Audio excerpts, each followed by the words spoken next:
Estou te vendo. Boa noite. E aí, Matheus, tudo bem? Tudo bem, querida? Como é que você tá? Tudo jóia? Eu tô bem, obrigada do convite. Caramba, eu que agradeço aí a oportunidade de poder conversar com você. É um prazerzaço falar com você.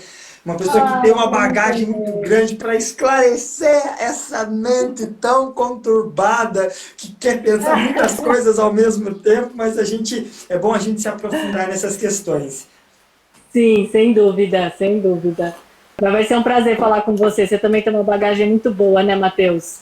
A gente vem acumulando as coisas, a gente é acumulador. A gente vai acumulando um monte de coisa, jogando, A gente... né, vai doando o que já não serve mais, vai pegando coisa nova, tem que ser assim, né?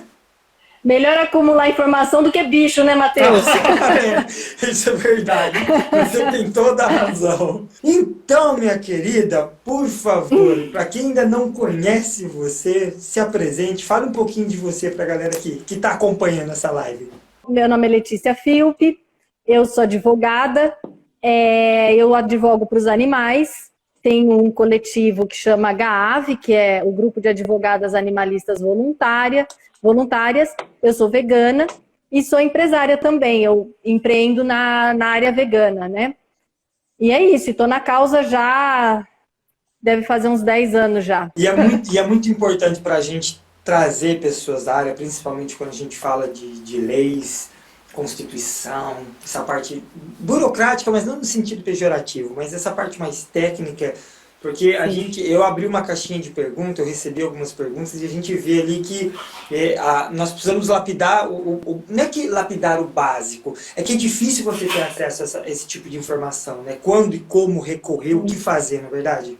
Porque além de técnico, Matheus, essa informação, ela é bagunçada até para os advogados, é muita leizinha, sabe? Você não tem um código, como você tem o Código Civil, o Código Penal, que já está tudo ali. É muita o ordenamento ambiental, ele sempre foi uma colcha de retalhos, e para os animais mais ainda, porque é muito recente. As leis ambientais, as leis animalistas, elas são recentes, né? Então você tem leizinha para um monte de coisa. É difícil você achar. Então, eu imagino que para quem não é da área do direito, fica complicado. Mas assim, para a gente começar do início, você falou que essa legislação ela é nova. Mas o que diz a nossa Constituição, por exemplo, o que diz a nossa Constituição? Lógico, a gente tem o artigo 5 lá, o tal, mas tirando colocando em palavras mais simples, o que a nossa Constituição diz em relação aos animais? O que a nossa Constituição fala dos animais? Basicamente, a nossa Constituição fala o seguinte: o Estado é responsável pelos animais, certo. A sociedade é responsável pelos animais, e a Constituição colocou o princípio da não crueldade. Essa foi a parte mais importante da Constituição em relação aos animais, é que ela proíbe a crueldade contra os animais em qualquer circunstância, ela não dá exceção. Isso é o que a Constituição fala dos animais. A nossa Constituição, ela é antropocêntrica, mas ela pensou nisso, ela proibiu a crueldade contra os animais. Eu cometi um engano aqui que eu falei que a lei animalista é recente. Não é, porque tem o decreto 24645, que é de 34. Então, já tinha algumas leis em relação aos animais, mas leis de proteção animal, leis bem-estaristas, que não veem o animal como um indivíduo. As novas normas estão vindo já com a palavra senciência. Essa nova caracterização dos animais, ela é recente, né? As leis de proteção animal, elas são antigas. Então existe Tem leis bem antigas. Na nossa Constituição esse reconhecimento do não sofrimento. Existe, nós temos ali. Existe um mandamento. É um mandamento constitucional. O que é um mandamento constitucional? A Constituição, ela manda que o ordenamento infraconstitucional faça normas para concretizar esse princípio. Então, você tem um princípio que é o da não crueldade. Decorrente desse princípio, você tem que ter uma norma, que no caso é o artigo 32 da Lei 9.605, a Lei de Crimes Ambientais. Então, é um crime ambiental maltratar animais. Então, assim, em qualquer circunstância. E a Constituição, ela é a nossa lei mor. Tipo, não existe nada acima dela, correto? Não, o ordenamento é um triângulo, né? Certo. Na ponta desse triângulo tem a Constituição Federal, que ela dá as normas, as diretrizes para o ordenamento jurídico brasileiro. Ele tem que seguir a Constituição, senão, se você não segue a Constituição, se você afronta a Constituição, então a lei ela padece de um vício material. Vício material é o vício de assunto. O assunto da lei, ela não pode ser contra a Constituição. Tá, então assim, se a gente tem na Constituição essa, entre aspas, mas assim, essa garantia da não crueldade, você acredita que as leis, assim, começando das leis mais básicas, você falou da 605, né? Eu acho que é uma lei que muita gente usa, tal, mas você acha que existe não um movimento, mas existe ali um movimento que tenta redefinir o que é maus tratos ou crueldade para que isso não se choque com a Constituição? Você acha que existe esse tipo de manobra, esse tipo de manobra, principalmente vindo dessa indústria que visa se perpetuar nesse ciclo de exploração? Sim, total, Matheus. É o que mais tem. São as manobras, são as aberrações legislativas. Boa palavra. Então, por exemplo, são aberrações, porque assim, por exemplo, eu até imprimi a emenda 96, ela é uma aberração que eu vou te explicar, que a emenda 96 é a PEC da vaquejada, que fala o seguinte: não se consideram cruéis as práticas desportivas que utilizem animais. É uma aberração legislativa, porque de repente, então, o animal não sofre dentro da vaquejada, do rodeio, ele não sofre, porque a lei falou para ele não sofrer. Não, você não pode ter uma lei que passa por cima da natureza, entendeu? E você tem muito disso. Todas as normas técnicas que legalizam abatedouros, granjas, laboratórios, essas normas técnicas, o que elas fazem? Elas falam o seguinte: olha, você tratando o animal deste jeito não é cruel, ele não sofre. E aí você tira da crueldade. Por isso que pode existir abatedouro, porque você tem as normas técnicas que falam o seguinte: olha, nós somos cientistas e a gente estudou o animal e aí a gente percebeu que desse jeito ele não sofre.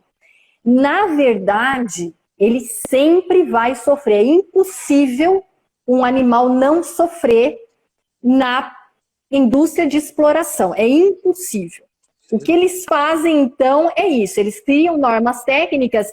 Eu até, para efeito de ilustrar, que eu sabia que você me pergunta isso, eu tenho a norma aqui do abate humanitário, aqui do estado de São Paulo. Ah, meu Deus, eu estou preparando um conteúdo sobre abate humanitário, já vai fazer um mês que eu estou colocando, Jura? Descascando essas camadas, trazendo as problemáticas que a gente tem nesse discurso. Olha, é complicado, né? Abate humanitário. Mas vai lá. Abate humanitário. O que diz esse abate humanitário? Essa é uma norma que foi feita em cima de estudos técnicos. Certo. E a norma fala o seguinte: é obrigatório em todos os matadouros, frigoríficos, estabelecimentos do estado de São Paulo o emprego de métodos científicos e modernos de insensibilização aplicados antes da sangria do animal. Veja bem, eu já falei um monte de maus tratos aqui, só, né, entendeu? Antes da sangria, por instrumento de percussão mecânica, processamento químico, que é gás CO2, choque elétrico, ou ainda por métodos modernos que impeçam o abate cruel de qualquer animal. Meu Deus. Choque é cruel. Você dá essas injeções, essas descargas de gás. Eu vou até falar, métodos elétricos. Aparelhos com eletrodos que provocam uma passagem elétrica pelo cérebro do animal. Veja, Matheus. Eu visitei já um abatedor de porco que utilizava esse método, é horrível. É porque parece uma tesoura, né? São dois bolos ali, gruda na cabeça do porco. Meu Deus, frita. E como que a gente pode entender que isso aí não é cruel? Exato. Você entendeu? O que eles falam? Não, mas foram cientistas, foram veterinários que fizeram os estudos e concluíram que isso não é cruel. É aí que você legaliza o crime de maus tratos.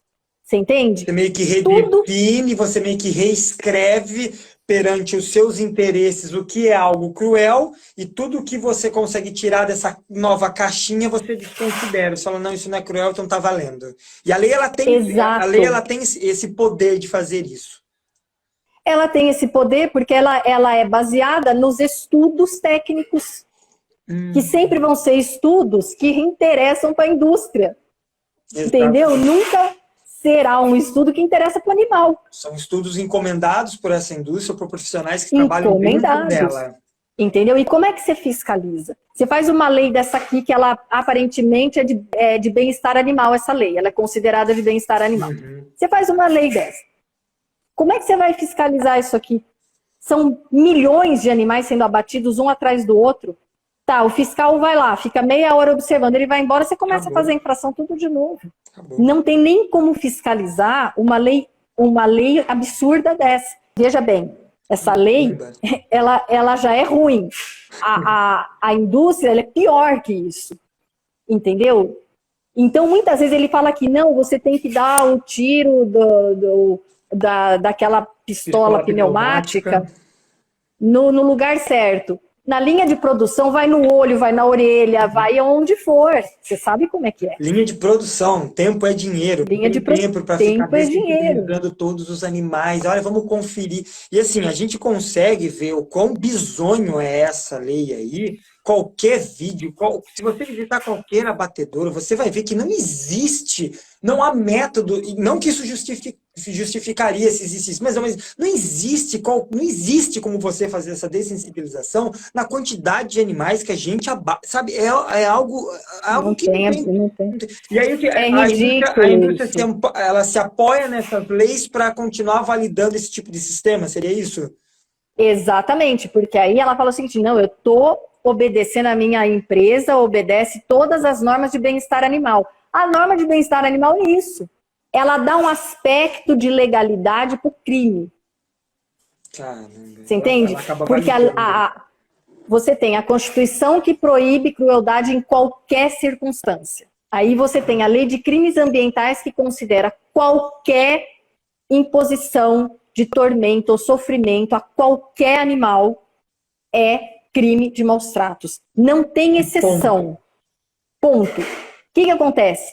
Vem uma lei dessa e fala, não, mas a gente não está sendo cruel. A gente está sendo... é a ciência que falou. O animal não sofre. Você entende? Apesar, eu até falei da PEC da vaquejada aqui, é uma loucura. A PEC da vaquejada até é inútil. Essa PEC não vale nada, ela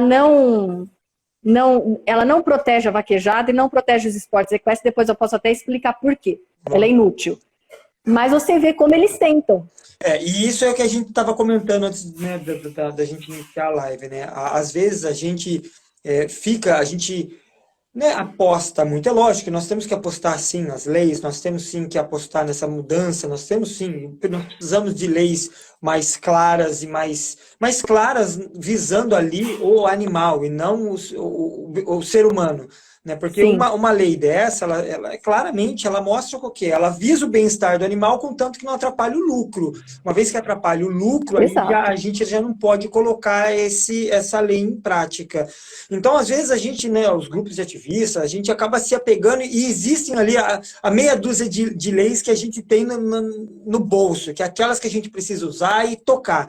Mas às vezes a gente fica nesse, olha, não, mas eu escutei muito isso, sabe? Muito. Não, Croco, mas veja bem, agora com uma lei dessa, por mais que não liberte os animais, agora esses animais, eles vão passar a ser assistidos. Nós vamos ter agora normas para nivelar o tratamento desses animais dentro da indústria. Nós vamos ter aí regras e procedimentos que nivelam, né, que trazem para cima, né, nivelam o bom trato dos animais dentro desse sistema. E aí volta no que você falou. Como é que fiscaliza tudo isso? Como que fiscaliza tudo isso? Impossível. E no seu entendimento, esse tipo de lei que vem melhorar esse sistema de produção, vem melhorar as condições do animal dentro desse sistema, elas somam, de fato, para um futuro onde esses animais não vão ser mais explorados? É muito difícil, Matheus. Depende muito da lei. Eu acho assim, em termos gerais, não. Em termos gerais, você gera um marketing para a empresa, ela está falando, não, eu estou fazendo aqui, é a história da vaquinha feliz. Uhum. Ah, não, mas a vaca é solta, a vaca tem nome, não sei o que, mas você vende o bezerro para virar vitela, né? Entendeu? É mais ou menos a mesma coisa. O que acontece, o que pode acontecer, que eu acho que aí é interessante, é você começar a estrangular a indústria. Então você faz tanta norma, não, peraí, mas você precisa fazer isso, você precisa fazer aquilo, você precisa... Aí você vai tornando a atividade cada vez menos lucrativa e um dia você estrangula. Se é com esse objetivo, aí pode ser que ajude. Uhum. Por isso que eu acredito muito que, lógico que as leis elas são importantes, mas a questão da conscientização da população, eu acredito que é uma ferramenta, uma semente muito mais viável no sentido de rápida, né, da gente conseguir trazer esse debate à tona. Porque às vezes a gente fica nessa mesmo, focando, alguns grupos de ativistas ficam focando, vamos lá, vamos na lei, e às vezes a gente acaba esquecendo que a conscientização, se a gente trazer as leis fruto de uma conscientização, é muito melhor do que você fazer uma lei querendo que essa lei conscientize, que às vezes essa lei ela entra aí de um jeito, passa de um jeito esquisito e você acaba até dando uma mensagem errada, né? Sim, ela não tem aplicabilidade na prática, porque tem isso também. Mateus, o que você falou é muito importante, porque não adianta. O direito, ele muda conforme os anseios da sociedade. Você entendeu? Uhum. O direito, ele muda depois que a sociedade mudou. Uma vez que a sociedade pede isso, anseia por isso, não patrocina mais esse tipo de atividade, o direito ele vai mudando junto. Por isso que hoje você já tem leis falando em ciência animal. Foi a sociedade que mostrou isso. Sabe, você tem, eu falo sempre que a função do advogado animalista é muito mais educar juízes e promotores do que mudar alguma coisa. Boa. Você entendeu? Porque quando você coloca numa peça, o animal é senciente, o juiz aprende ele aprende aquilo. E aí você vai começar a ver decisões falando os animais são sencientes. De repente começaram a aparecer decisões falando que os animais são sencientes. Onde que eles viram isso?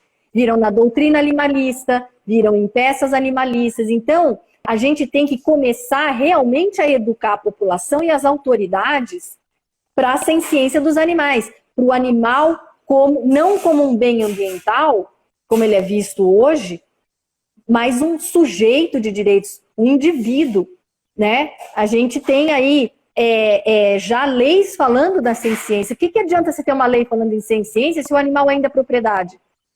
Entendeu? Então, é preciso mudar. Dúvida, essa questão do direito. Porque quando a gente está discutindo com as pessoas na rua, debatendo, sempre vem esse questionamento. Mas o animal não tem direito. Quem tem direito é o ser humano. Mas o animal, ele tem direito ou ele não tem direito? Ele é um sujeito, ele é um indivíduo. Como que você, né? Como que você enxerga esse animal do direito mesmo? Direito. Não estou falando somente dos direitos básicos, direito à liberdade, direito a expressar conforme a sua natureza, mas de direito. Os animais possuem direito? Eles possuem direito. Veja, os animais possuem direitos. Você tem uma coisa que chama direito natural, Mateus. O direito natural é um direito que vem do bom senso. Ele não é positivado. Você tem o direito positivado, que é aquele que é o escrito, que está nos ordenamentos e nos códigos de leis. Certo. Esse é o direito que a humanidade escreve. Mas você tem um direito que é uma prerrogativa do indivíduo e ele vem do bom senso, é um direito que vem da empatia, da ética, da moral, da compaixão. Os direitos humanos, a ideia de direitos humanos surgiu do direito natural. Então, o que aconteceu depois da Segunda Guerra Mundial? Se percebeu que os seres humanos têm direitos inerentes a ele como indivíduo. Por quê? Porque todo mundo é a busca, o princípio usado é a busca da felicidade. Todo mundo tem direito a buscar a felicidade. Ninguém que não tem a liberdade, que não tem o direito à vida, à liberdade, à dignidade garantidos, ele não vai conseguir buscar a sua felicidade. Certo. Então, os direitos humanos, eles nasceram mais ou menos dessa ideia de ética. Então, a ética o que que é? Você não fazer com o outro o que você não quer que façam com você. A ética nasce disso. Então, mas para você não fazer com o outro o que você não quer que façam com você, você tem que ter empatia. Você tem que olhar para o outro. Então, o direito natural é esse direito que é um direito até holístico, é um direito que alguns falam que vem de Deus, alguns que falam que vem da natureza, mas é um direito que ele é intuitivo. E é daí que nascem é do direito natural que o círculo de moralidade da sociedade foi crescendo. Uhum. Então, foi a partir do direito natural que as mulheres conseguiram espaço, que todas as minorias conseguiram espaço. Foi através dessa noção empática que você começa a perceber que, peraí, aquele africano que foi sequestrado e escravizado e trazido para o Brasil, ele tem alma sim. As pessoas que conviviam com essas pessoas aqui no Brasil falaram, não, peraí, o que falaram pra gente é mentira. São pessoas, são indivíduos. Entendeu? Existia uma lógica da opressão para difamar essas pessoas, para justificar a escravidão delas. Um dia alguém percebeu e falou, não, tá errado isso. E aí surge um movimento abolicionista. É você olhar para o outro e você falar, tá errado. O direito natural é isso. Então os animais, pelo direito natural, eles já têm direitos. Certo. Porque eles são indivíduos sencientes. Já está comprovado que eles são sencientes. Ninguém nunca refutou a senciência dos animais. E, por outro lado, ninguém nunca comprovou a irracionalidade dos animais. Nunca se comprovou. Se fala que o animal é irracional, mas ninguém comprova isso. Porque a irracionalidade foi concluída porque eles são diferentes dos seres humanos. A gente dita mas que isso é o que não é, significa... Né? Exatamente. A gente ainda tem aquela coisa do ser humano como a medida de todas as coisas. E, na verdade, nós não somos a medida de todas as coisas. Não dá pra gente falar que um animal é irracional. Ele tem a racionalidade dele, dentro da sociedade dele, dentro do modo de vida dele. Se falava, antigamente, que os animais não tinham linguagem. E é por isso que eles eram irracionais. Na verdade, eles têm uma linguagem até mais complexa que a nossa. Opa. Você entende? Então, Matheus, com todas essas descobertas, depois que Darwin descobriu muita coisa e publicou muita coisa, é impossível você falar que animal não tem direito natural. Desse direito natural decorre que os ordenamentos agora, eles têm que começar a valorar esse direito deles. Então, você tem, por exemplo, o decreto 24645 de 34, ele dá direito aos animais, ele dá o direito ao animal de não sofrer abuso. Isso já é um então, o animal, ele tem de indivíduo, como animal, como indivíduo. Isso já é o reconhecimento. Como indivíduo. Certo. Já é um reconhecimento de que o animal sofre e que ele não merece sofrer e que o sofrimento dele é injusto. Ele tem direito de não sofrer. Isso é um direito já positivado dos animais. É porque você muitas entendeu? vezes falam, não, mas se você olhar nas legislações, papapá, não. Pelo que eu não sou nenhum especialista, mas pelo que a gente sempre estuda, é exatamente isso.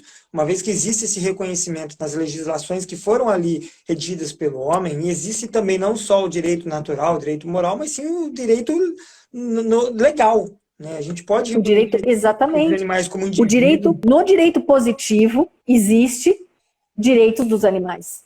Sem dúvida nenhuma. A Constituição já deu esse direito ao não sofrimento, a não ser atormentado. O animal, ele já tem esse direito. Entendeu? Agora, também é uma questão, Matheus, da gente interpretar. Porque assim, uma vez que a Constituição Federal... Vamos pegar a Lei Áurea. A Lei Áurea fala o seguinte, está abolida a escravidão no Brasil. Ela não fala escravidão humana, ela fala escravidão. Então, a gente pode também estender os direitos que já estão garantidos ao indivíduo humano ao indivíduo animal. Você entendeu? Dependendo da interpretação que você dá. É por isso que eu falo que é preciso educar a autoridade, porque é perfeitamente possível você estender essa lei, que tem um artigo só, e ela é abolicionista, ela tem um artigo só. Está abolida a escravidão no Brasil. Se você tomar a escravidão ao pé da letra, que é obrigar um indivíduo que tem vontade própria a fazer trabalhos forçados, os animais estão muito dentro disso. Porque o animal tem vontade própria. Ele sabe o que é melhor para ele, ele tem uma função. Ele persegue a felicidade dele assim como o ser humano. E não só isso, e não só porque ele tem características parecidas com os humanos nesse sentido, mas porque eles são seres autônomos, porque o ser humano não é a medida. Isso que eu quero dizer. Uhum. Eles são seres autônomos. Só do fato deles não terem nascido para o nosso benefício, eles já são sujeitos de direitos. Você entende? Então, dá perfeitamente para você pegar o ordenamento brasileiro, algumas normas do ordenamento que falam de direitos fundamentais e estender aos animais. E nesse sentido, eles também têm o direito positivado. E tem que ter esse entendimento, né? Acho que a conscientização ela é a base de tudo. Porque, caramba, às vezes a gente se pega aí conversando com pessoas que nós precisamos explicar que os animais não são robôs. Por exemplo, ali, né, que eles possuem vontades próprias. Acredito que você vê na internet também a galera ainda se surpreendendo que vaca não dá leite sozinha, né? Que, nossa, é verdade que ela, como um mamífero, precisa estar ali com o seu bebezinho ou grávida para ver. Como assim? Eu pensei que... Então, assim, é umas coisas que é muito complicado e às vezes a gente acaba aí vendo essas leis pipocando e sendo aprovadas. Teve a vaquejada, não passou da corrida de cães, né, que estavam fazendo, mas você está vendo leis aí que, nossa, remam totalmente contra essa... esse agrado, mas rema totalmente contra esse entendimento que os animais são seres, indivíduos de vontade própria, e você vê as pessoas ainda sendo enganadas, falando, porra, mas pelo menos agora eles têm um parâmetro para julgar, pelo menos, não, gente, não é pelo menos, eu fico muito louco, Letícia, fico muito louco quando alguém fala assim para mim, mas são passos até chegar aqui. Eu falo, mas quem que inventou esses passos? A gente está criando passo. Quantos passos vai ter? Quantos eu quiser. Eu posso colocar 800 milhões de passos e eu nunca vou chegar ali. Então, às vezes, a gente dá muito passo. E, às vezes, e esses passos vêm aí por conta dessas leis, que principalmente as leis que são aí apadrinhadas por esse sistema. E assim, falando em lei, como que você enxerga a trajetória de leis de proteção animal no Brasil? Como que você vê que ela vem crescendo, ela vem melhorando, ela vem ali, né, se aprofundando, ou você está vendo que, às vezes, né, dá aquela voltinha a mais de táxi, que só porque você não conhece a cidade, o cara dá um monte de volta aqui. Brincadeira taxista, tá uma piadinha. Mas, o que você acha? Eu acho que tem muita lei ruim. Gosta assim, direto. Tem muita lei ruim. Tem muita lei ruim, mas tem muita lei boa também. Legal. Matheus, a gente ainda está no caos, eu acho. Tem a lei animalista, ela tem que ser muito bem negociada. Ela tem que ser muito bem negociada. Então você tem lei na Paraíba falando que o animal é senciente, você tem lei no Rio Grande do Sul falando que o animal é senciente. É legal, tem que ter lei falando que o animal é senciente. O status jurídico do animal tem que mudar. Assim, isso é urgente. E o que seria o status jurídico?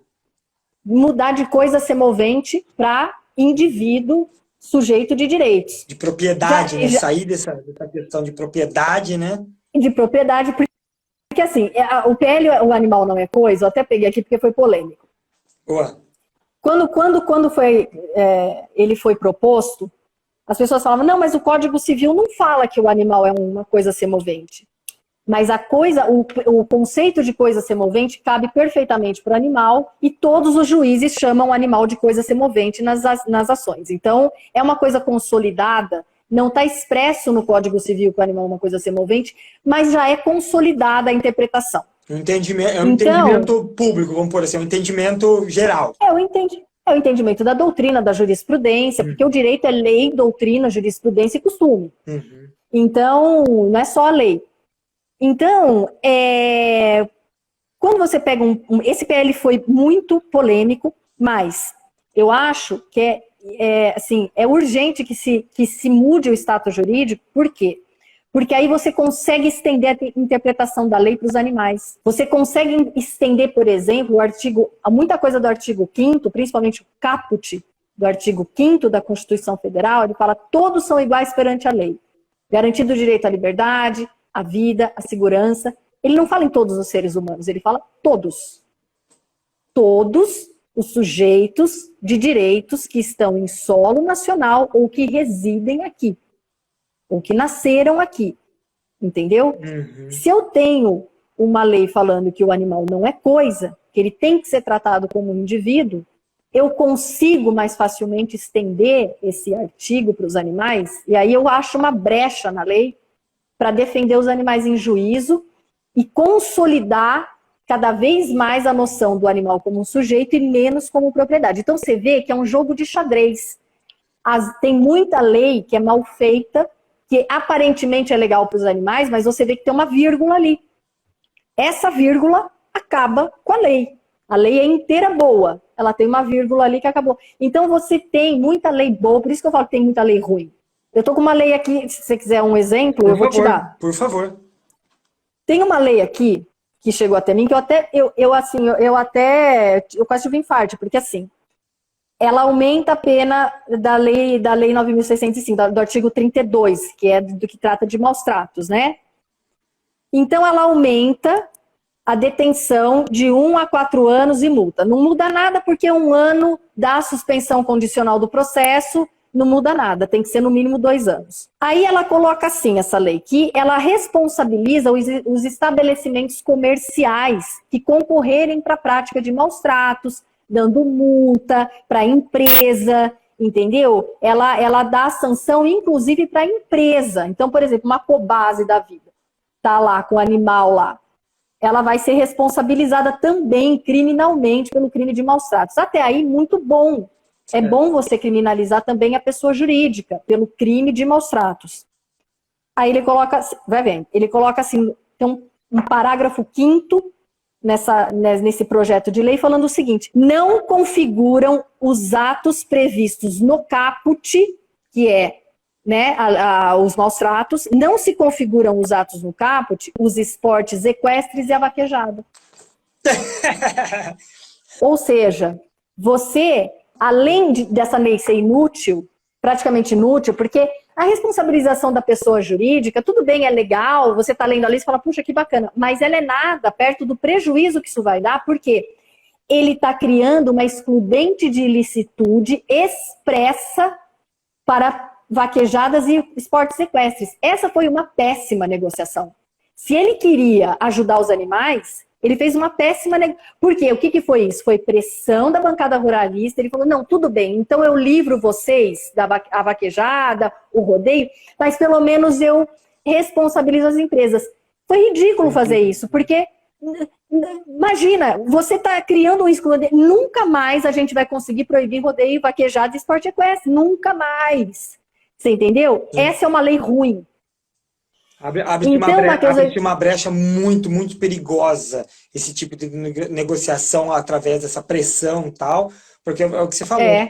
E olha ali que, às vezes, quando coloca esportes, eu detesto quando generaliza. Esportes, amanhã ou depois alguém cria um esporte, que, sei lá, que tem que correr atrás de cachorro dando pedrada e põe que é esporte, pronto. A galera começa a fomentar, começa a se amparar nesse tipo de lei generalista.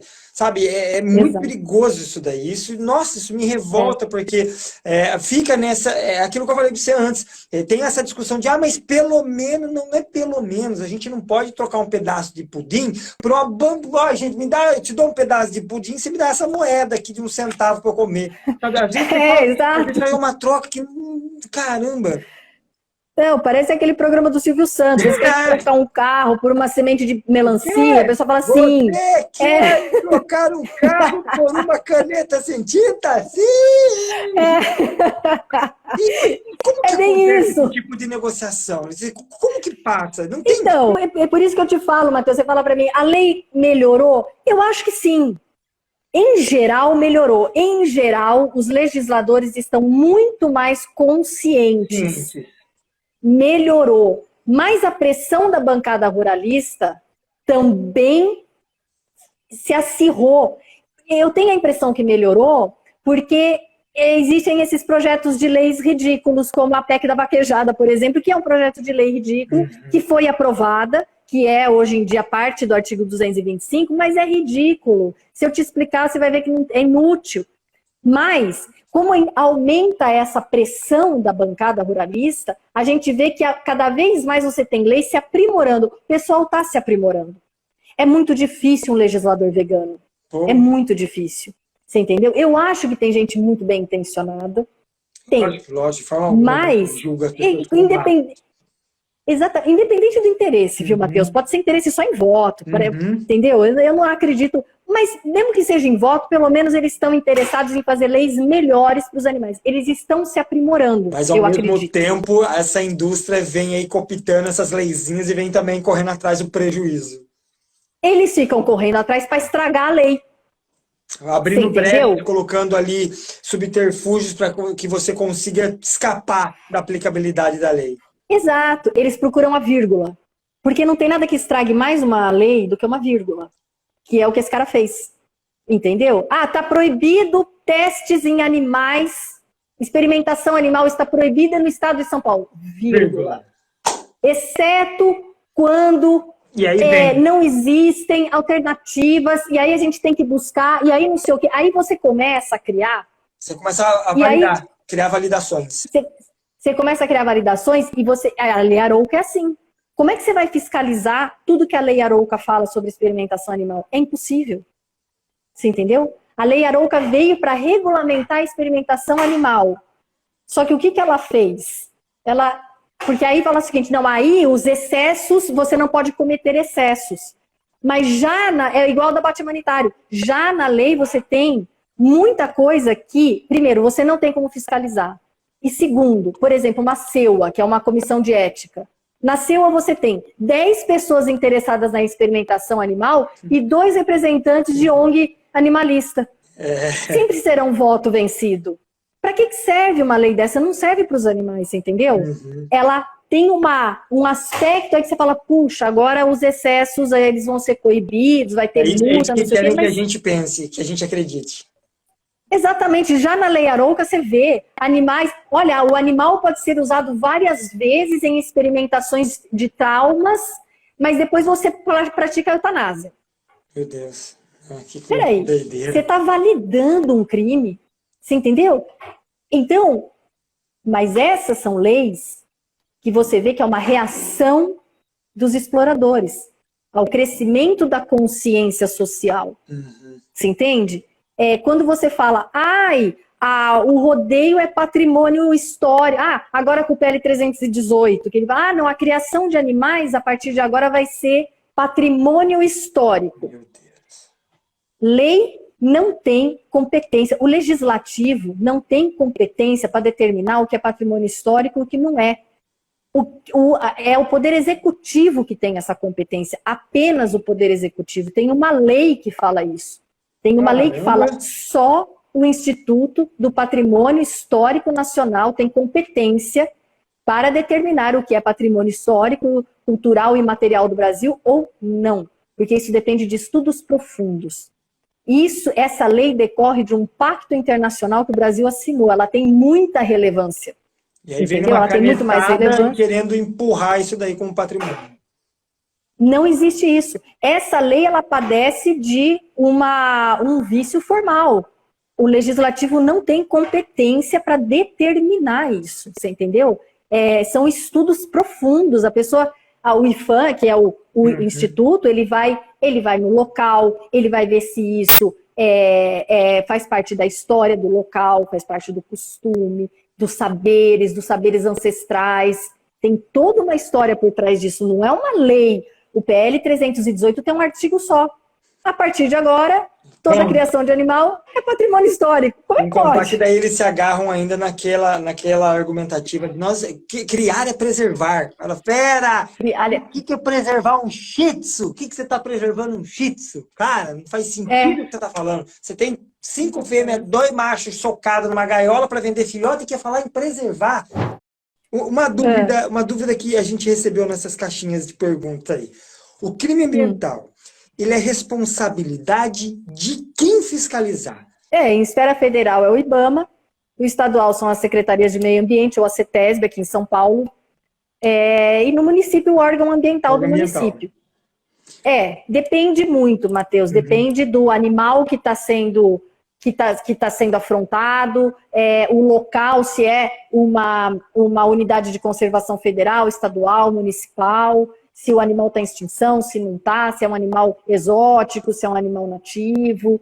Então, depende muito, mas os órgãos que compõem esse sistema de fiscalização é o IBAMA, o Instituto Chico Mendes, que é o ICMBio, né, que é ligado ao IBAMA, e as secretarias de meio ambiente, tanto estaduais como municipais, aqui em São Paulo é a CETESB, né? Porque eu já fiz ação com polícia militar, com polícia civil, com polícia ambiental, com o pessoal da Secretaria de Meio Ambiente.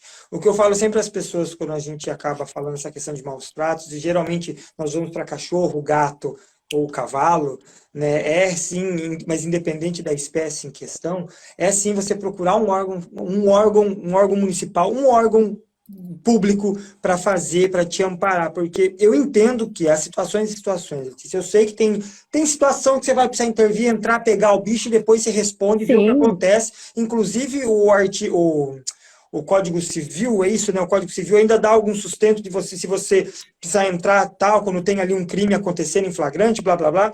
Mas, assim, o ideal quando você, vamos lá, você se trombou, está presenciando uma situação de flagrante de maus tratos. A primeira coisa, eu acredito, que é você ter registro disso. Hoje todo mundo tem um celular, hoje todo mundo tem uma câmera. Sim. Mas a gente não pode esquecer de acionar os órgãos públicos, certo? Certo. Sempre tem uma delegacia do meio ambiente, tá? Você pode registrar a ocorrência na delegacia de meio ambiente, você chama PM ambiental, se tiver a PM ambiental no município, ou a PM normal, porque crime é problema da polícia. Crime é problema da polícia. Eles têm que resolver, senão eles estão praticando prevaricação, que é não cumprir a sua função por motivos pessoais. Então, o delegado acha bobagem fazer um BO por conta de maus tratos. Ele está cometendo prevaricação. Ele não tem que escolher. Crime é a atribuição dele, ele tem que investigar, ele tem que formar aí a linha de provas dele para entregar para o Ministério Público. Então, a gente por exemplo, discute muito, né? Porque quando eu falo para a pessoa, mas faça, a gente precisa de dados, a gente precisa de papel para falar, tá vendo? Existe os números de crime contra os animais silvestres, domesticados, ou tá aqui, ó. Mas croco, depois eu vou lá, demora muito, às vezes o delegado não quer fazer. Aí você tem que falar, olha, você quer realmente ajudar esse animal? Você quer realmente só ajudar ele ou você quer ajudar que essa situação não ocorra mais com essa frequência, que a gente realmente põe essa situação ali na gaveta para não acontecer mais? Se você quer fazer isso, é isso que tem que ter esse nível de comprometimento. Eu sei que é um puta saco. A gente já chegou a passar 5, 6 horas dentro de uma delegacia, esperando o cara ter a boa vontade ali. Não é todos, a grande maioria foi muito solícito comigo, muito solícito. Eu tive boas experiências com essa galera em ações, boas experiências mesmo.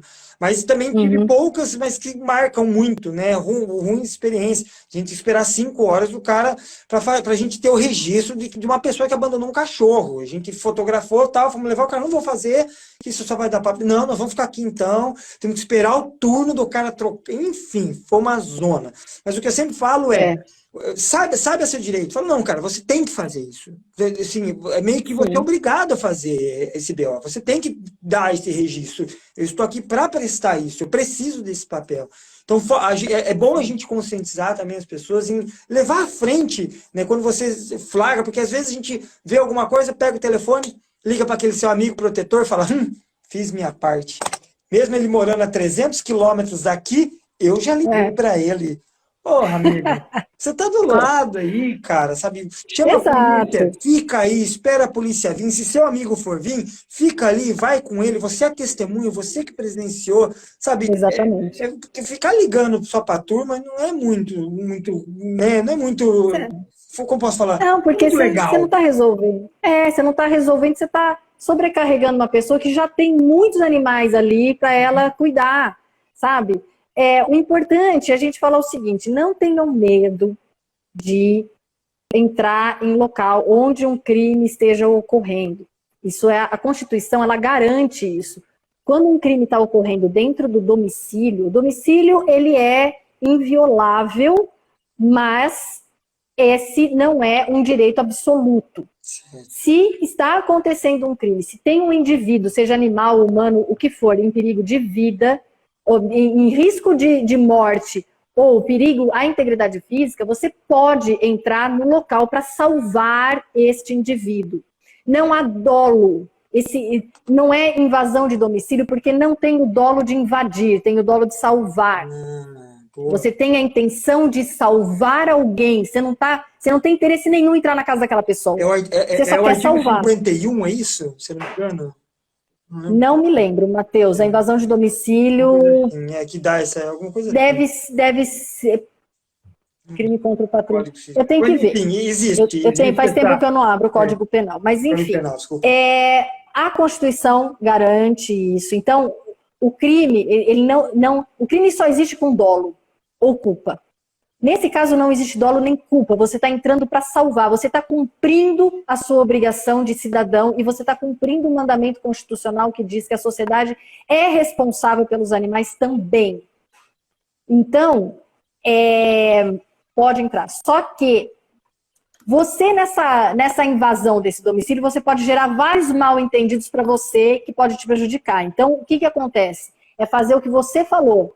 Filma tudo, avisa a polícia que você está entrando, liga na PM e fala o seguinte: tem um animal morrendo, à míngua, ou apanhando, ou acontecendo alguma coisa lá dentro.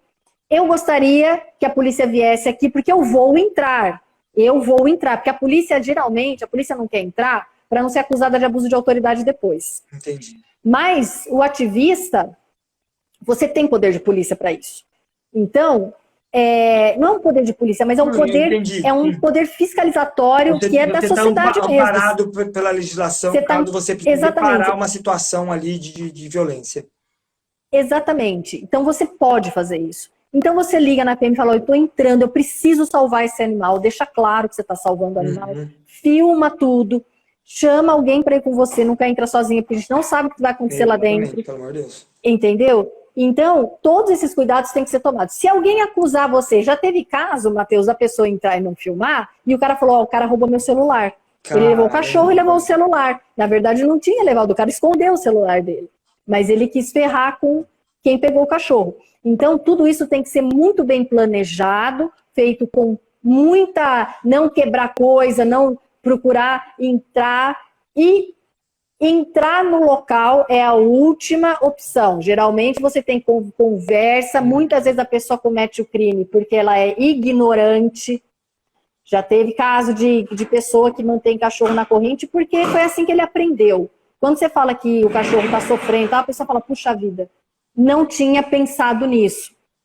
Entendeu? Então, primeiro é uma negociação. Na casa da pessoa, você tem que estar esperto que você vai ter problema. Mesmo amparado, você vai ter, em último caso. Você vai ter. Em último caso mesmo. Ninguém gosta de ter o domicílio invadido. E ninguém gosta de ser pego em flagrante de crime. Quando você fala que a pessoa está cometendo um crime de maus tratos, ela fica transtornada. Não, eu não sou criminoso, eu não sou criminoso. Não, você está maltratando o seu corpo. Não estou maltratando. A pessoa fica, ela mesma comete o crime, ela mesma assim, fica indignada. Ela nega, ela não gosta de ser pega nisso. As pessoas são hipócritas. Elas gostam de parecer legal, mas elas acham que não precisa ser tão legal assim, entendeu? Então, a pessoa que comete esse crime, né? Então, tem que ter todos esses cuidados, mas existe o respaldo da lei para você entrar sim. E assim, de doméstico, a Febraga mandou uma pergunta aqui que pulou aqui, muito interessante. A Fernanda.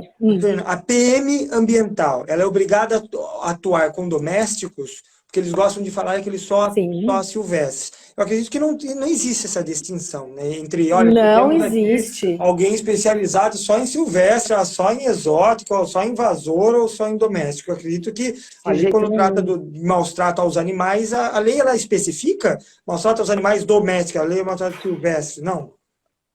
Não, ela não especifica. Ela coloca, tem um artigo, que é o 29, que é específico para silvestres, mas o 32 não especifica. Então, a PM ambiental, ela cuida de crime ambiental. O crime de maus tratos, ele está dentro da lei de crimes ambientais. Então, ele tem que averiguar, sim. Muito obrigado, Obrigação. RAIDL, artigo 150. Entrar ou permanecer clandestino. Artigo 100. Não é 50, 150. Galera, gente, eu não estou abrindo muitos comentários, porque o papo está muito bom. Então, às vezes, a minha tela de comentário está aqui desse lado. Ó. Então, eu tenho que eu mando para essa tela daqui, tá, gente? Mas a gente tá vendo aí. Então, assim... 150, é um crime contra o patrimônio. Pra gente voltar nessa base. Quais, em sua visão, quais são as leis básicas que a gente tem que ter meio assim na manga para quando a gente se depara com uma situação com flagrante de maus tratos? Você tem que estar com a lei... a única lei que a gente tem é a lei de crimes ambientais. Né? É o artigo 32 da Lei 9.605 e a Constituição Federal. São as duas leis. O decreto 24645, ele é bom porque ele elenca alguns exemplos de condutas que podem ser maus tratos. Mas o artigo 32, Matheus, eu acho ele ótimo, porque ele não elenca. Tem gente que defende que o artigo 32 ele tem que dar exatamente a conduta que é maus tratos.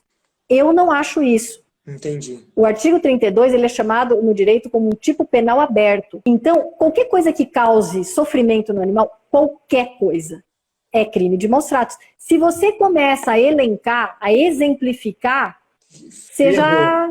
Ferrou. Então, o decreto 24645, ele pode ser bom para você falar, não, peraí, mas está aqui expresso no decreto. Você está arrastando o bicho atrás do carro, por exemplo, entendeu? Que as pessoas fazem isso. Isso é maus tratos. Então, você pode ter esse decreto com você. Esse decreto é de 34, mas foi recepcionado pela Constituição Federal, então está válido. Tem o artigo 32 da Lei 9.605 e tem a Constituição Federal. São os três pilares.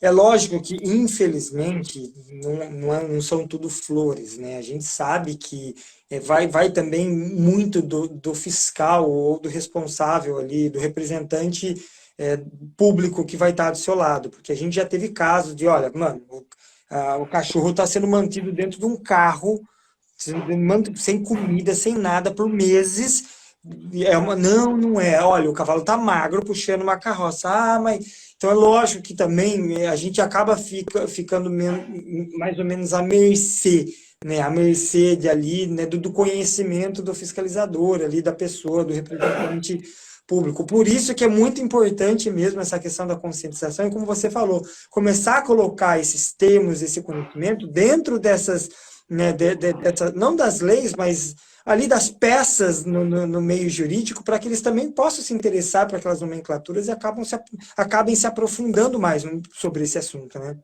Sim, vai depender muito, Matheus, da sua argumentação. Você tem que estar seguro para falar com eles. Se eles percebem que você está inseguro, que você não sabe direito, se o cara não está afim, ele não vai. Por isso que muitas vezes o advogado entra em ação. Eu já entrei em ação várias vezes. A pessoa me liga e fala assim, ó, Letícia, eu estou ligando para a polícia, eles não estão me dando atenção. Entendeu? Aí eu ligo. Aí eu falo, ó, eu sou advogada, eu sei o direito, vocês têm que ir lá. Senão eu vou na corregedoria. Aí eles vão. Você entende? Então, depende muito da sua segurança. Não adianta, não adianta. Ainda a gente tem muita autoridade policial que não acredita no direito animal, que acha bobagem, mas ele não tem que achar, ele tem que fazer. É crime. Ele não tem que achar, você entendeu? É que nem promotor. Eu tenho independência funcional, eu denuncio o crime que eu achar que... Não. Tendo indício de materialidade, tendo a prova da materialidade, indício de autoria, o promotor é obrigado a denunciar. Você entendeu? A independência funcional dele tem limite. E você sabe? tem a corregedoria, caso precise realmente apontar ali um erro, né, uma falta de coerência entre a função e o que o cara está fazendo. Sim, a corregedoria é um órgão para você reclamar da autoridade, porque senão a gente fica muito à mercê deles, né? Eu nunca precisei ir na corregedoria, mas tem gente que já foi, porque é que nem o promotor de justiça do caso da Bambi. O cara, ele se voltou contra a Bambi. Como é que pode? Ele é promotor do meio ambiente, ele se voltou contra o animal. Isso é passível de uma A gente não precisa ir reclamação. muito longe, não. Nós temos um ministro do meio ambiente defendendo madeireiro, então não te surpreenda tanto assim, cara. Não é verdade? Esse ministro é o absurdo dos absurdos. Não É um cara, ele não, Meu Deus do céu. não, Nossa, não dá para entender. Então, quer dizer, esse cara, ele claramente não tem capacidade nenhuma para ocupar o cargo que ele ocupa. tá, nós Então, temos aqui assim, uma a gente tem que ter uma defesa. Tem umas coisas chegando aqui que eu tô me vendo. Ó, o Dani, cheguei na hora da Bambi. A Dani, É o Daniel lá do santuário? nossa, Daniel, tudo bem? queridão. Muito legal, Daniel. Para a gente começar a arrematar essa live, qual é como na sua visão, como que a gente pode traçar, construir um caminho para que a gente realmente comece a colocar, né, as leis que visem de fato o indivíduo animal, como que a gente consegue construir, qual seria o caminho para a construção desse caminho, onde mais leis, onde uma discussão mais profunda sobre os interesses dos animais seja uma pauta, uma vez que a gente tem essa influência de bancada ruralista, interesses corporativos, né? Você acredita também que a conscientização ela é uma ferramenta, mas assim, dentro do meio jurídico ali, o que você acha que seria interessante para a gente fazer, construir, ter essa construção de entendimento sobre as leis que realmente vão beneficiar os animais? Olha, Matheus, eu acredito muito na educação, é o que vocês fazem com a população em geral. Eu acho que os advogados, o direito animalista cresceu demais. Cresceu demais. Quando eu comecei, não tinha ninguém. Hoje você tem inúmeros profissionais, você tem curso de mestrado, você tem curso de pós-graduação em direito animal. Quando eu comecei, a gente era autodidata, não tinha nada, você entendeu? Então, o direito cresceu muito, mas como que cresce o direito?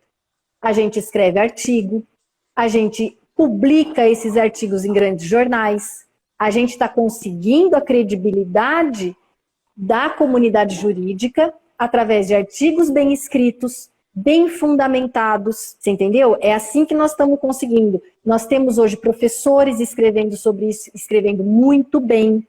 Nós estamos conseguindo publicar notas de repúdio em grandes jornais como a Folha de São Paulo. Eles estão interessados em saber o que a gente tem para dizer. Você entende? Porque nós caminhamos juntos. Porque vocês conscientizam o consumidor com tudo que vocês fazem. Esse consumidor, ele expõe essas escolhas deles. Então, a comunidade jurídica, ela está se abrindo muito facilmente para o direito animal. Tem muito advogado interessado nisso hoje em dia. Então, eu acho que dentro do direito, a doutrina é a doutrina que vai puxar. As leis também puxam, mas é o que eu te falei. Uhum. A lei, muitas vezes, ela mais atrapalha do que ajuda, apesar de ter muita lei boa. Não, sim, sim. Mas muitas vezes, agora, a doutrina não, a doutrina nunca erra. Você entendeu? Você escreve um artigo, você não está negociando com ninguém, você escreve o que você quiser no artigo. E você mete o pé mesmo no artigo, entendeu? Esse negócio do artigo 5º ser aplicado aos animais, eu escrevi sobre isso. Eu sou livre para escrever, eu não tenho que negociar. Então, a doutrina vai puxar a jurisprudência, porque o juiz, para dar uma sentença, quem que ele vai buscar? O doutrinador, o jurista que escreve. Eu tenho um amigo meu muito querido, o Carlos Fred de Jesus, que é da USP. Ele escreve artigos abolicionistas, teve decisão do Supremo que procurou ele. Teve procurador da República que procurou ele. Olha, eu estou precisando embasar aqui a minha manifestação, eu quero me manifestar a favor dos animais, eu te procurei porque eu sei que você é um cara que sabe das coisas, legal. Não sei o quê, e botou o artigo dele, sabe? Eu já fui procurada também, olha, posso colocar aquela argumentação sua? Pode colocar. Então, trabalhando em conjunto, né? Conscientização, exato, é a doutrina. Artigos acadêmicos, para que a gente vá documentando mesmo esse maior entendimento, né? Sim, a doutrina, os livros, os artigos jurídicos, as peças judiciais, toda essa doutrina é o que vai puxar a jurisprudência e as leis. Eu acredito nisso, você entendeu, Matheus? Eu não sou ninguém, pelo amor de Deus, é o que eu acredito. Não. Lógico que é muito válido. É o que às vezes a gente fala, né? Mas não, de forma alguma. É o que eu acredito. Eu acredito muito nesse caminho também, sabe? De vários pilares ali convergendo, trabalhando junto, para que a gente possa construir um entendimento mais profundo do que são leis que beneficiam os animais. Por isso que eu gosto muito desse teu posicionamento de, olha, falar que a lei ela é boa ali e ela é ruim ali e ela foi uma péssima negociação. Eu gosto desse tipo de clareza, porque eu acredito que o desmonte dessa fantasia que às vezes é vendido ali para a base da pirâmide, que é nós, né, que estamos ali pegando informação, essa fantasia que é vendida através desse tipo de leis que visam essa melhoria, esse desmonte ela passa também pelo nosso enfrentamento dessas leis, né? Vem a lei aí de, olha, agora o que está sendo discutido aqui no Parlamento Europeu, não pode mais triturar o pintinho. Não, então, só isso que falam. Caramba, olha que beleza. A galera já se informa, nossa, não vamos poder mais triturar pintinho. Mas a vírgula ali mostra que como então que a gente vai matar os pintinhos? Nós vamos matar ele numa câmara de gás. Vocês falam, caramba, não vamos matar. Você troca 6 por meia dúzia. E ainda por cima, você legitima a câmara de gás. Você fala, tá vendo? A câmara de gás pode, então não tem mais pra quem reclamar. Eles dão para a sociedade essa headline, né? Olha, tá vendo? Pintinhos não vão mais morrer triturados, mas deixam ali a câmara de gás validada através aí de uma lei.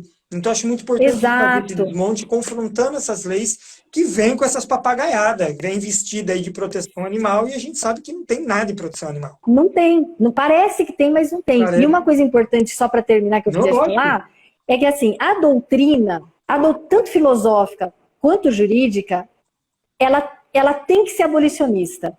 Ela tem que se falar da abolição. É muito importante isso. Sabe? A doutrina jurídica, ela tem que falar. Os animais, como seres morais, eles não podem mais ser escravizados por causa disso. Artigos bem escritos, profissionais, com profundidade, tanto filosófica quanto jurídica, ele vai começar a ter essa credibilidade. Eu não posso escrever um artigo falando assim, a partir de agora, não, os animais eles têm direito a jaulas maiores. Não pode. Você entendeu? Porque eu quebro o argumento. Você entende? E eu estou muito feliz em ver os doutrinadores muito abolicionistas hoje em dia. Então você me perguntou, as leis estão melhorando? As leis elas vão assim, né? Mas a doutrina está maravilhosa. Que ótimo. Você entendeu? E isso me dá muita esperança.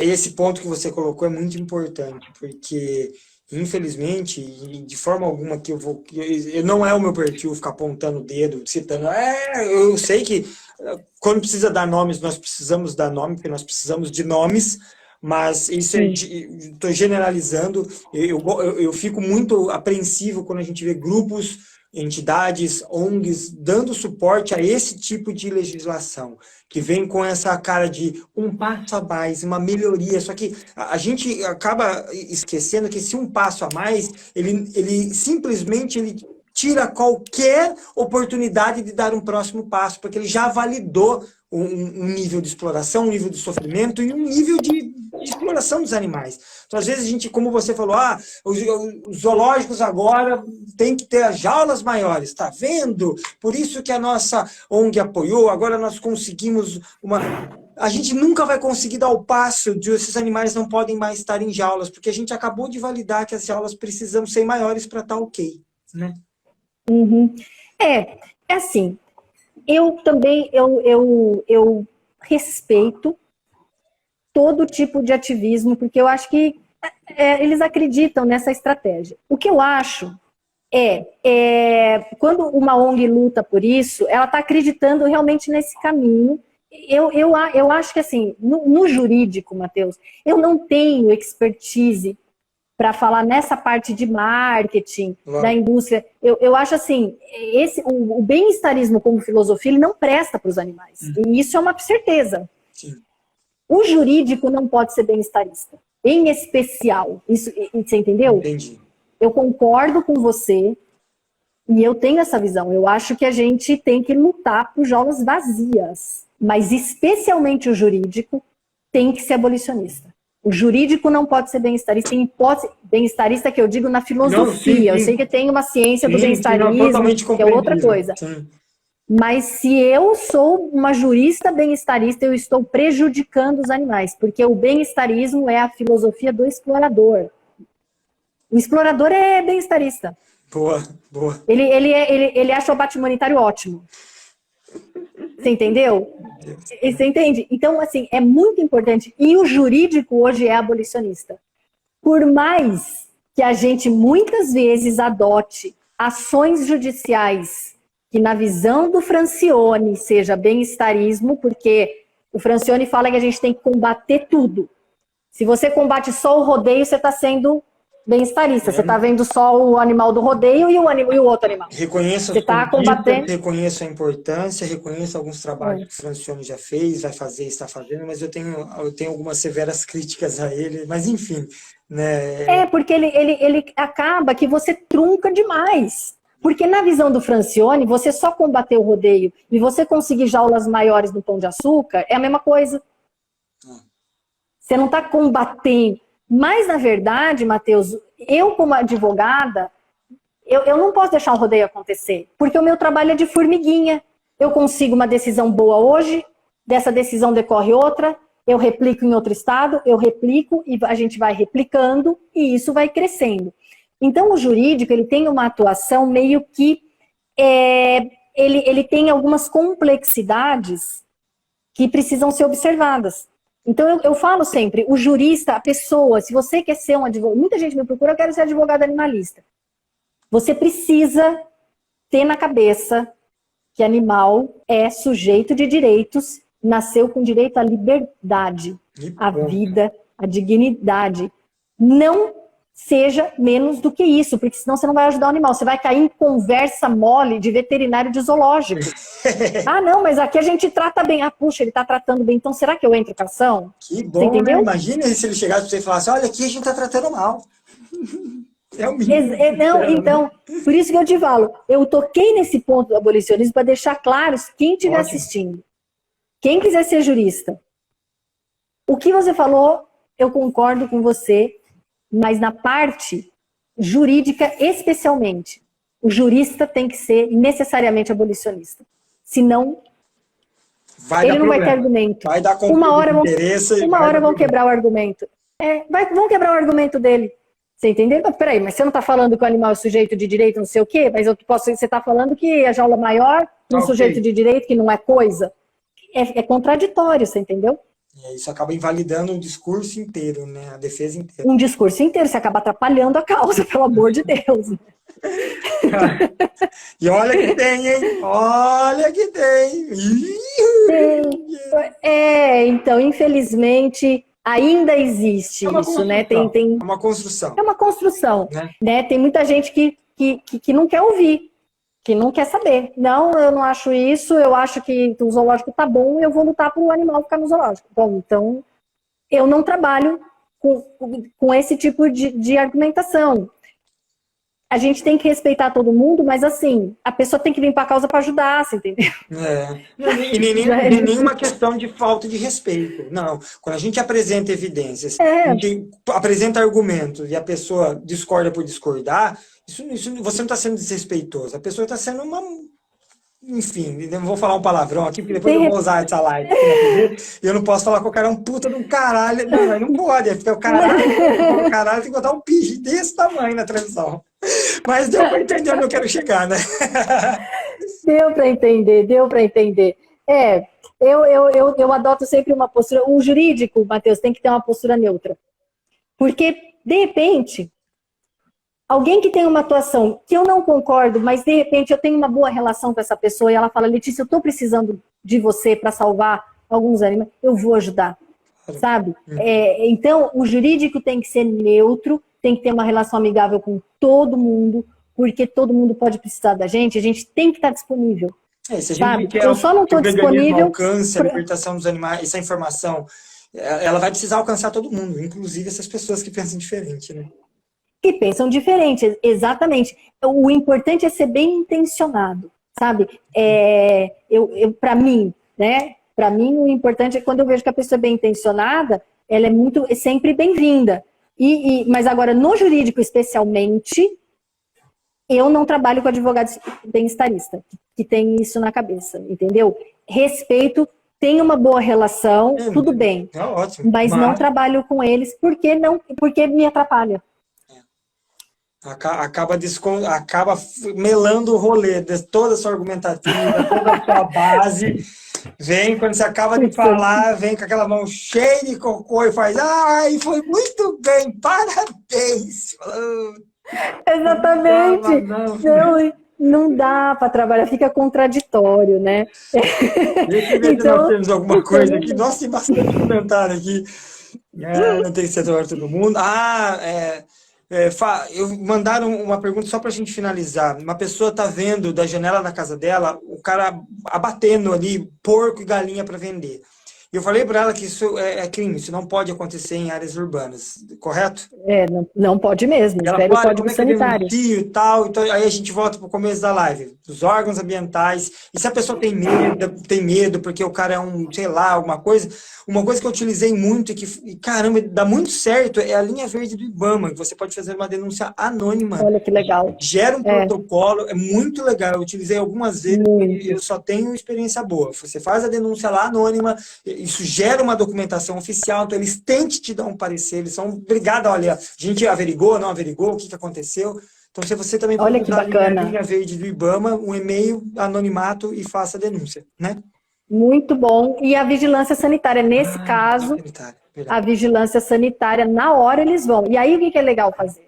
É legal já ir um ativista para encaminhar os porcos para um santuário, para um lugar decente, ou para adoção, né? Porque geralmente o poder público não tem onde colocar o animal.